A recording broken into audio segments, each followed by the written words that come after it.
Oke, halo, assalamualaikum warahmatullahi wabarakatuh. Baik, untuk kali ini kita akan sama-sama belajar tentang TKA, tes kompetensi akademik, preparations untuk mata pelajaran bahasa Inggris tingkat lanjut. Jadi harapannya dengan menonton video ini nanti kalian akan paling nggak tahu kerangka dari TKA untuk mata pelajaran bahasa Inggris tingkat lanjut. Oke. So, jadi untuk TKA, sebagaimana yang udah saya pelajari dari edaran yang ada tentang TKA untuk mata pelajaran bahasa Inggris tingkat lanjut, bukan mata pelajaran bahasa Inggris umum, ada beberapa poin yang paling nggak kita bisa pelajari meskipun banyak ketidakjelasan ya terutama untuk mata pelajaran tingkat lanjut, nggak seperti mata pelajaran wajib. Nah, untuk mata pelajaran tingkat lanjut di bahasa Inggris ini, apa yang saya temukan adalah hal-hal seperti ini. Jadi untuk materi coverage-nya atau apa yang akan dibahas di ujian TKA nanti, yaitu ada text exposition dan text discussions. Bisa jadi dua-duanya, bisa jadi salah satunya. Yang penting ini adalah topik utama yang akan diujikan. Jadi nggak mungkin nanti akan teman-teman temukan teks lain selain ini. Jadi kita bisa lebih fokus belajarnya di text exposition sama text discussion. Kemudian untuk konteksnya adalah konteks sehari-hari, kemudian valuasi, kemudian akademik. Jadi bahasanya adalah bahasa-bahasa ini, bahasa-bahasa sehari, bahasa vokasi, kemudian bahasa akademis. Kemudian topiknya juga tentang teknologi seperti apa yang sudah kita pelajari selama ini di kelas. Kemudian isu-isu faktual atau yang bersifat fakta yang akan dibahas di teks tersebut. Kemudian untuk level kesulitan, kompleksitas dari teks sendiri itu akan mengacu pada upper intermediate atau B2 pada Common European Framework of Reference for Language.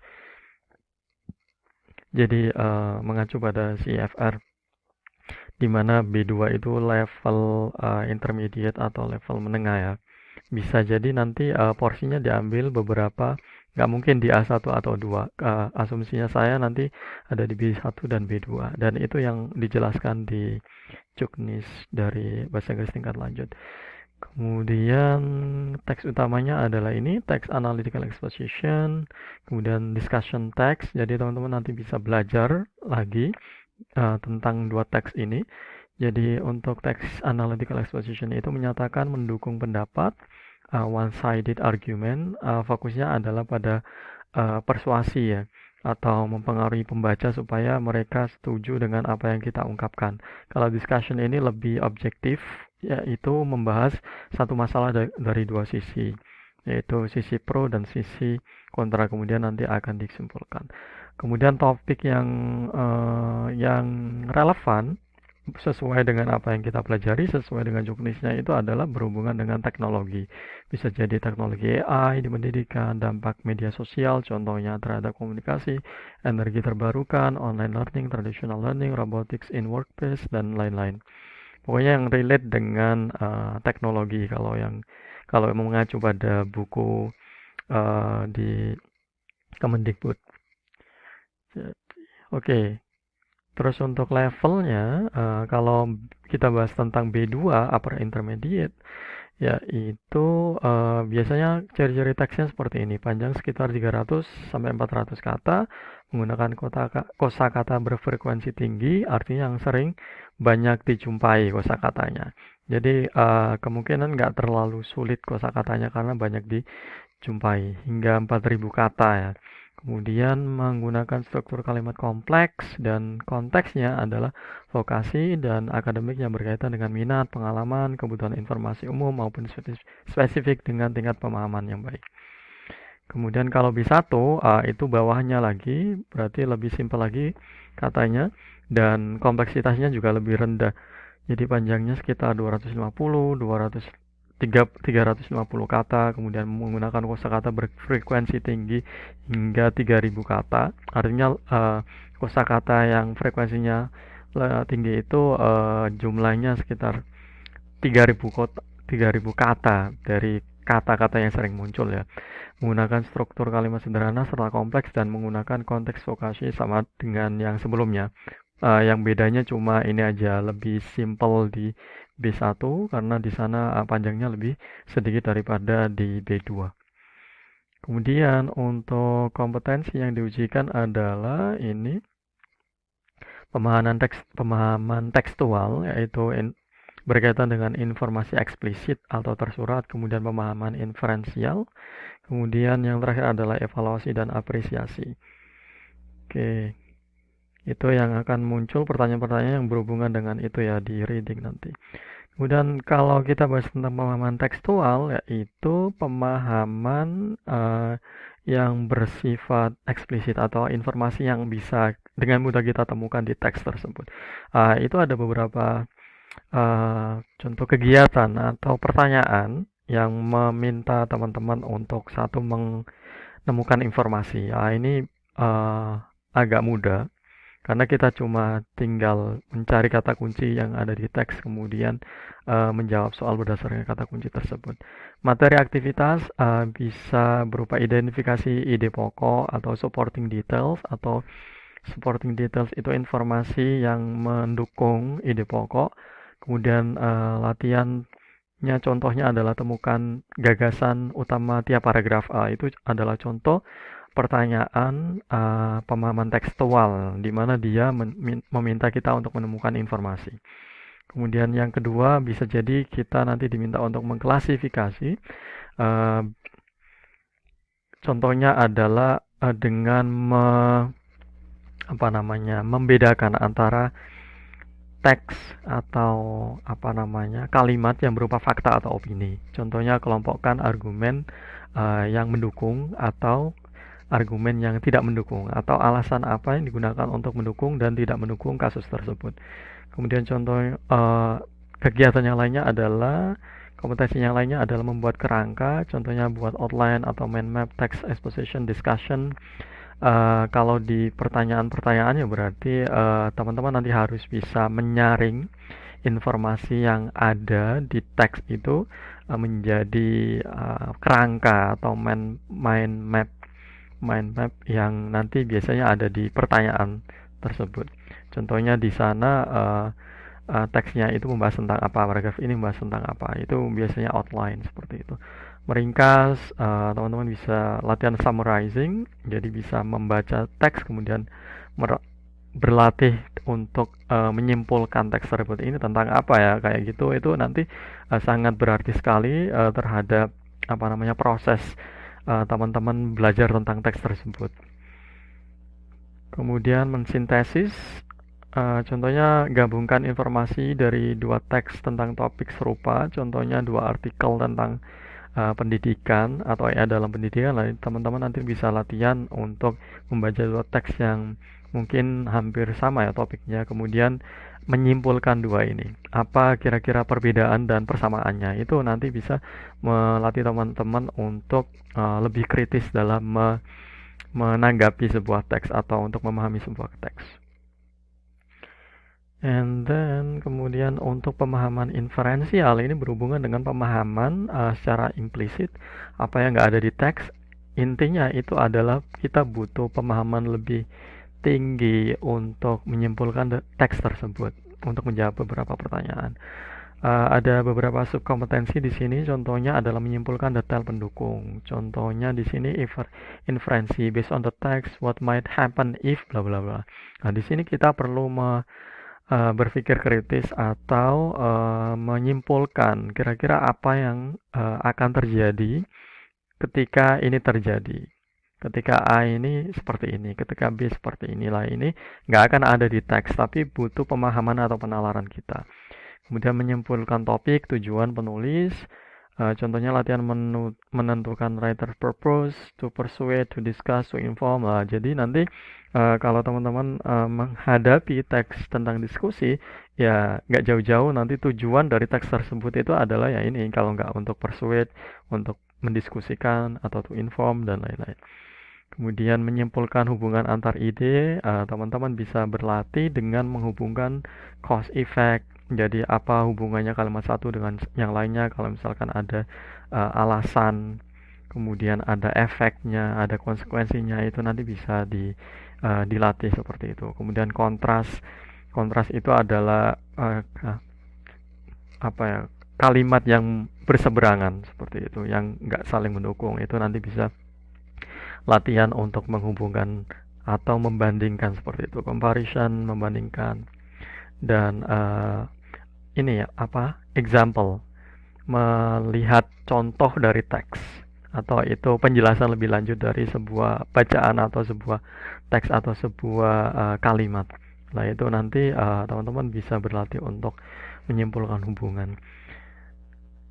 Kemudian menyimpulkan hubungan sebab akibat, teman-teman nanti bisa berlatih untuk mengidentifikasi atau menggunakan konektor atau kata hubung seperti because, therefore, as a result, kemudian consequently, kemudian menyimpulkan sudut pandang penulis. Lah ini juga termasuk salah satu pertanyaan yang membutuhkan pemahaman inferensial atau ter, ter tersirat gitu.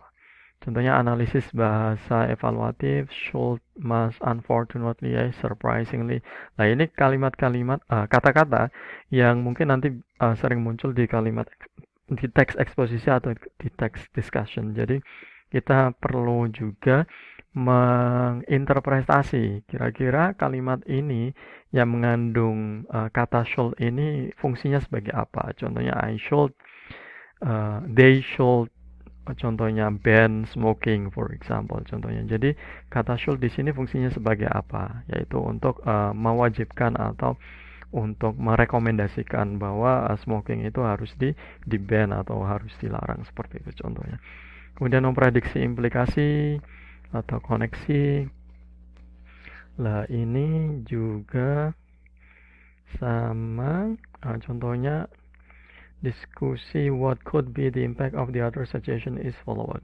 Nah ini kita di sini harus memprediksi apa yang kira-kira akan terjadi atau konsekuensi apa yang kira-kira terjadi. Lah di sini nggak ada di teks, tapi kita perlu membuat kesimpulan atau memahami teks tersebut sehingga kita bisa membuat kesimpulan dari apa yang kira-kira akan terjadi, implikasi apa yang akan terjadi.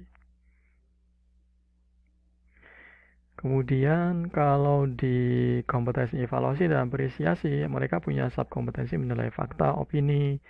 Contohnya kita bisa berlatih menandai kalimat yang berbasis fakta dan berbasis opini. Ketika kita latihan membaca, kemudian menilai keakuratan informasi, kita bisa membandingkan dua artikel dengan data yang berbeda. Contohnya statistik penggunaan internet. Nah, kalau misalkan di sana ada teks yang berbentuk contohnya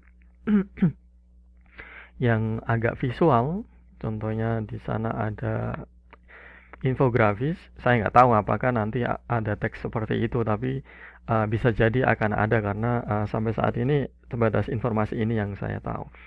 Jadi bisa jadi kalau misalkan nanti diminta untuk membandingkan dua teks, bisa jadi akan seperti itu, dan ini bisa dibuat sebagai bahan latihan juga. Menilai kekuatan argumen, bisa diskusi dengan teman, is the reasoning strong or weak, why, apakah logis argumennya, apakah valid argumennya, kenapa. Nah itu kita berlatih untuk memiliki kompetensi mengevaluasi dan mengapresiasi teks, kemudian menanggapi isi teks secara kritis.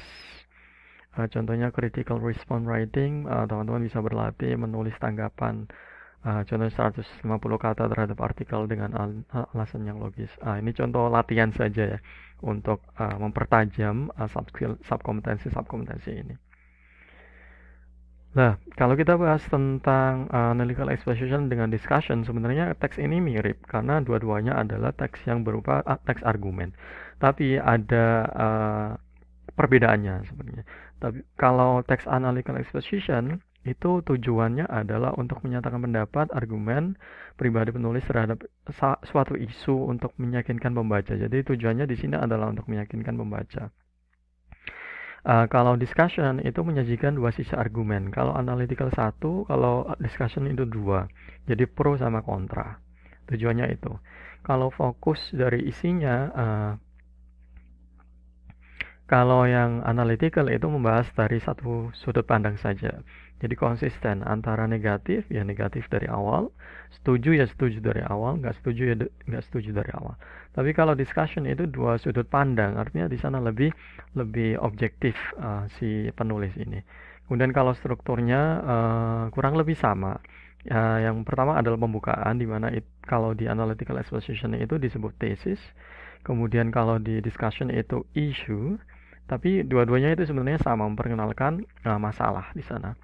Kemudian diikuti dengan reasonings atau alasan, yang di analytical exposition itu disebut arguments. Kalau pro ya pro terus, kalau kontra ya kontra terus. Kalau di discussion itu argumennya ada dua, ada argumen for sama argumen against. Jadi mendukung pertama, terus tidak mendukung. Kemudian yang terakhir adalah kesimpulan. Kesimpulan kalau dalam bahasa analytical expression itu disebut reiterations. Kalau dalam discussion text itu disebut conclusion atau recommendations. Gitu. Kalau gaya bahasanya itu perbedaannya, kalau di analytical expression itu banyak opinion markers. Contohnya I believe, it's clear that, surely, undoubtedly, causal connectors, because, therefore, thus, consequently. Kemudian emotive words, important, necessary, beneficial. Kalau discussion kurang lebih juga sama, tapi lebih ke kontras ya, atau perbandingan, karena di sana ada argumen for sama argumen against di sana. Gitu. Kemudian kalau sudut pandangnya analytical expression lebih subjektif, di mana dia menilai dari satu sisi saja dan berdasarkan subjektivitas dari penulis. Kalau discussion text itu dia lebih objektif karena membahas dua sisi, plus minusnya apa. Kemudian kalau jenis argumennya yang analytical exposition itu lebih logis dan persuasif, karena fungsinya adalah untuk mengajak atau membujuk membaca untuk mempengaruhi mereka supaya mereka itu setuju dengan pendapat kita. Kalau discussion itu logis tapi berimbang untuk membantu pembaca untuk menilai sebuah isu. Oke, ini contohnya. Jadi di analytical exposition sama discussion. Kalau yang analytical exposition contohnya adalah technology improve the education. Discussion contohnya should students use smartphone in the classroom. Nah, di sini kita lihat bahwa di paragraf pertama itu sama-sama mereka mengenalkan sebuah isu atau sebuah topik atau sebuah masalah yang di sana dipresentasikan atau dibahas. Technology has greatly improved the quality of education in many ways. It allows students to access unlimited information and learn beyond the classroom walls. Yang di discussion text, many schools debate whether students should be allowed to use smartphone during class. Some people believe that smartphones support learning, while others think they cause distractions. Nah, di sini di paragraf pertama atau di bagian perkenalan, di sini dia langsung restate bahwa ada dua paragraf, ada dua argumen, yang mana satu orang itu, sebagian orang itu setuju, sebagian orang itu nggak setuju. Baru di sini di paragraf selanjutnya, di paragraf argumen itu dielaborasi lebih dalam lagi, dijelaskan alasannya apa. Kalau yang di sini itu dia setuju dari awal memang, makanya dia di first argumen itu dia support, kemudian di second argument itu juga dia support, di argumen ketiga itu juga dia support. Jadi dia konsisten di sini mendukung. Tapi kalau yang discussion text ada dua sisi di sini. Di argumen satu dia mendukung, supporters argue that smartphone, tapi dia mempresentasi argumen ini dari perspektif orang lain gitu loh. Jadi dia melaporkan bahwa orang yang mendukung itu bicaranya seperti ini, atau dia berpikirnya kenapa mereka setuju itu seperti ini. Lah, kalau yang opponents, orang yang nggak setuju itu mereka berpikirnya seperti ini. Mereka menilainya seperti ini, seperti itu. Jadi mereka pembaca itu dipresentasikan atau dipaparkan dengan dua argumen yang berlawanan supaya mereka itu lebih kritis menilai gitu. Seperti tujuan yang kita bahas di sebelumnya. Kemudian sama-sama yang terakhir adalah ditutup dengan conclusion.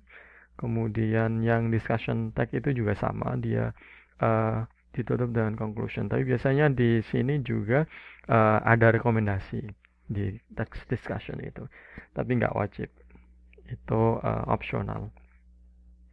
Lah, unsur kebahasaannya di dua-duanya itu kurang lebih sama. Jadi keduanya itu menggunakan simple present tense. Jadi nanti teman-teman juga mungkin perlu juga belajar lagi tentang simple present tense itu seperti apa, karena akan sering muncul. Kita saya nggak bisa memprediksi nanti seperti apa pertanyaannya, tapi barangkali nanti akan ada pertanyaan tentang hal tersebut juga, kita nggak akan tahu. Kemudian use of connectors or conjunctions. Jadi kata hubung yang berhubungan dengan teks argumentatif. Contohnya because, therefore, as a result, for this reason, however. Di sini itu adalah kata hubung yang spesifik tentang penggunaan sebab akibat dan kontras ya, atau pertentangan, perdebatan seperti itu. Dan yang terakhir adalah passive voice. Contohnya technology is used to support online learning. Jadi nanti juga bisa pelajari passive voice, khususnya passive voice yang berhubungan dengan simple present tense. Ini yang mungkin perlu disiapkan untuk gimana nanti supaya lebih siap untuk tes TKA ini. Yang pertama adalah practice reading. Kita nggak bisa menyangkal bahwa practice makes perfect gitu. Jadi semakin banyak kita praktek membaca, semakin kita akan terbantu, wawasan kita akan bertambah, kemudian level kosakata kita juga akan bertambah, kemudian tingkat analisis kita juga akan semakin bertambah, sehingga nanti ketika ada soal ketika TKA itu nanti kita akan lebih mudah untuk memahami teks tersebut. Kemudian kalau bisa keep a note. Kalian bisa menggunakan notebook atau HP untuk record vocabularies. Kalau teman-teman nemu kosakata yang dinilai itu di sana baru, cepat-cepat nanti ditulis, nanti dihafalkan, dipelajari. Contoh dalam kalimatnya seperti apa supaya nanti perbendaharaan katanya semakin banyak dan semakin mudah untuk menjawab soal. Practice paraphrasing and summarizing. Jadi di sini melatih critical thinking kita, di mana ketika kita membaca, kita memparafrase atau menyimpulkan, itu nanti akan banyak konten yang akan kita dapatkan dari kegiatan membaca itu. Nggak cuma membaca tapi nggak tahu isinya apa, tapi di sana paling nggak kita tahu ini pesannya tentang ini, membahas tentang ini teksnya. Don't translate word by word, focus on meaning by paragraph. Jadi kalau teman-teman nggak tahu artinya 100% dari teks itu nggak masalah. Nanti bisa ditulis katanya yang nggak tahu, nanti ketika setelah membaca mungkin bisa dicari. Tapi kalau misalkan teman-teman nggak tahu 100% juga nggak masalah. Yang penting di sana kita fokusnya pada meaningnya, fokusnya pada pemahaman secara utuh dari teks tersebut, dari sebuah paragraf tersebut, dari kalimat tersebut. Kalau misalkan kita miss 1, 2, 3 kata, kayaknya nggak akan berpengaruh terhadap pemahaman kita terhadap teks tersebut. Jadi jangan terlalu khawatir. Yang terakhir adalah read the question first, then scan the text. Ini mungkin salah satu tips yang bisa kita terapkan.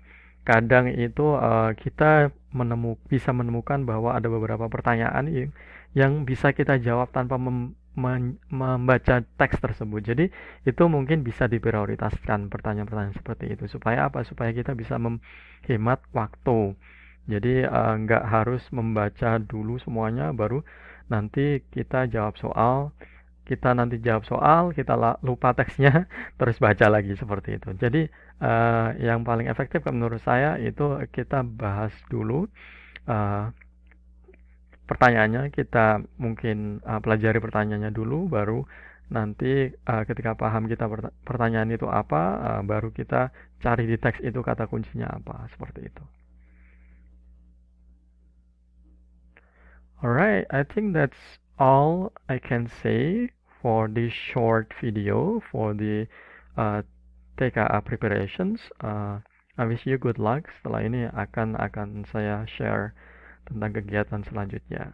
Thank you so much. Assalamualaikum warahmatullahi wabarakatuh.